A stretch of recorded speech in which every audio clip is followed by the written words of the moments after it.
سورہ بقرہ سورت نمبر 2۔ شروع کرتا ہوں اللہ کے نام سے جو بڑا مہربان نہایت رحم والا ہے۔ الف لام میم۔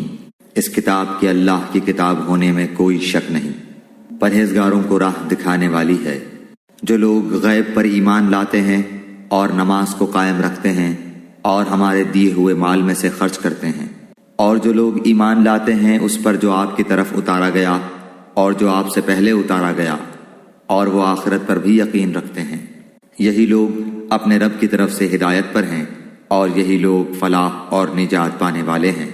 کافروں کو آپ کا ڈرانا یا نہ ڈرانا برابر ہے، یہ لوگ ایمان نہ لائیں گے۔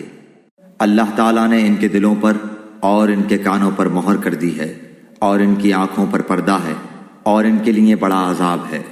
بعض لوگ کہتے ہیں کہ ہم اللہ تعالیٰ پر اور قیامت کے دن پر ایمان رکھتے ہیں، لیکن در حقیقت وہ ایمان والے نہیں ہیں۔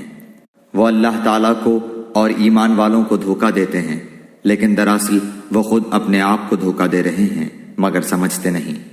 ان کے دلوں میں بیماری تھی، اللہ تعالیٰ نے انہیں بیماری میں مزید بڑھا دیا، اور ان کے جھوٹ کی وجہ سے ان کے لیے دردناک عذاب ہے۔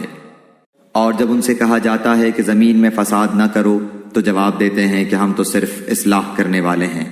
خبردار ہو، یقیناً یہی لوگ فساد کرنے والے ہیں، لیکن شعور سمجھ نہیں رکھتے۔ اور جب ان سے کہا جاتا ہے کہ اور لوگوں یعنی صحابہ کی طرح تم بھی ایمان لاؤ تو جواب دیتے ہیں کہ کیا ہم ایسا ایمان لائیں جیسا بے وقوف لائے ہیں۔ خبردار ہو جاؤ، یقیناً یہی بے وقوف ہیں لیکن جانتے نہیں۔